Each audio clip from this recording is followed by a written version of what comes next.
Assalamualaikum warahmatullahi wabarakatuh. I am Rosmah. Me and my partner Bazila will be presenting about Madrasah Ahl Hadith and Madrasah Al in this video. These are the objectives of this presentation. By the end of the video, we hope that you can understand who is the Madrasah Ahl Hadith and Madrasah Al and then the comparisons of Madrasah Ahli Hadith and Ahli Ra'i. And then the third one, causes that lead to the emergence of Madrasah Ahl Hadith and Madrasah Al And then the last one, the consequences of Madrasah Ahl Hadith and Madrasah Al to Mazhab of Fiqh. Islam is a religion that understands there will always be new things happen as the time goes on. And problems in Islam also continue to exist as the time goes on.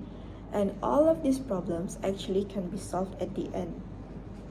During the time of Rasulullah SAW, all problems can be referred to Rasulullah, which means that if there is any problem happen during the time of Rasulullah, all of the Muslims can ask Rasulullah about the hukum of the problem that occurred. However, to give fatwa during the time of the companions and the tabi'in, they cannot ask Rasulullah directly to ask about the hukum. And this leads to an emergence of Ahli Hadith and Ahli Ra'i. In the field of Islamic law, the richness and the diversity of thoughts has led to an emergence of various schools, that each of them have their own approach in understanding and interpreting of Islamic law. Among these various schools, two distinct traditions, which is the Ahli Hadith and Ahli Ra'i, have left a huge impact on the landscape of Islamic jurisprudence. Now we will be explaining the comparisons of Madrasah Al Hadith and Madrasah Al Ra'i. So now I will be explaining about the Madrasah Al Hadith. During the time of Sayyidina Umar al-Khattab, Islamic State was expanded in order to add more Islamic religions. The companions and tabi'in were split into different cities to become hakim and mufti at their respective cities. Hence, due to widespread of Islamic influence, disagreements about certain hukums also become widespread.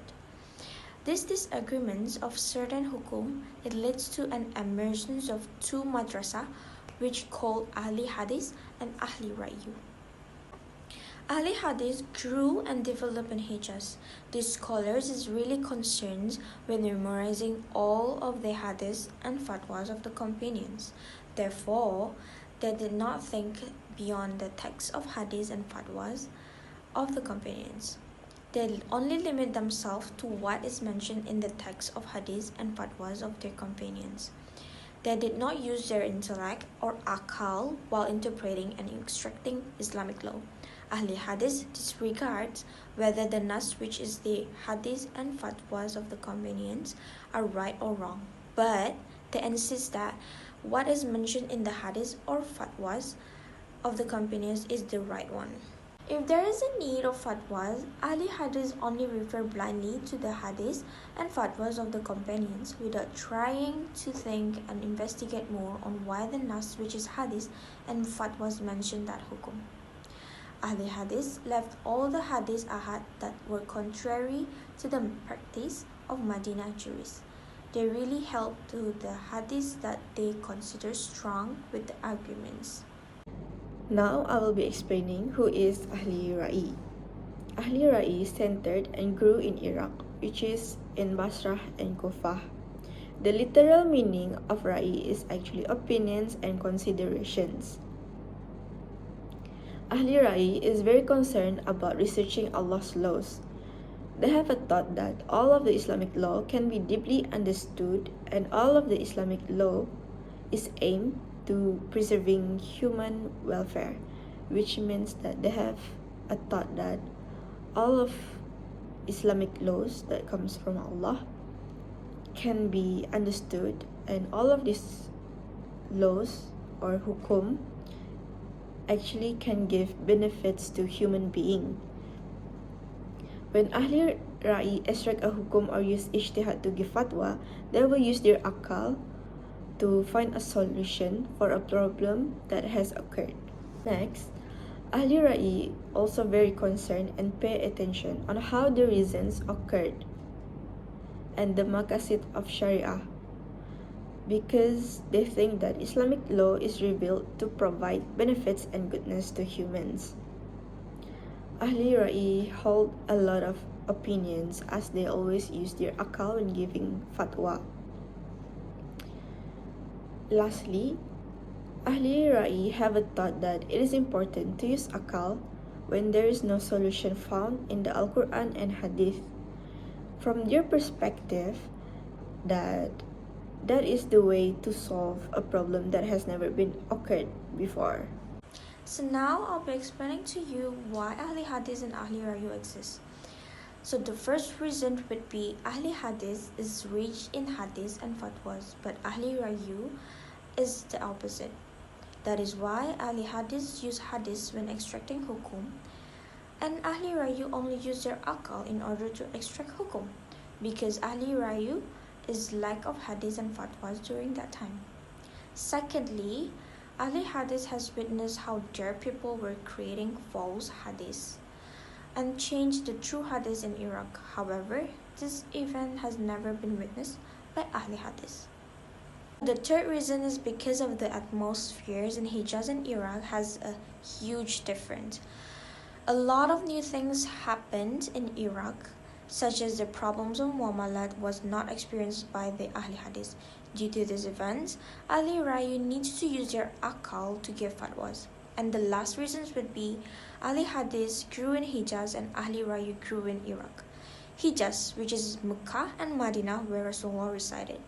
It means that Ahli Hadith have heard directly the Hadith from Rasulullah himself. Meanwhile, Ahli Ra'i is far from Hijaz. That is why Ahli Hadith is more concerned about Hadith and Fatwas of the companions, while Ahli Ra'i is more concerned with using their akal. Now, I will be explaining the consequences of Madrasah Ahl Hadith and Madrasah Ahl Ra'i to the mazhab of fiqh.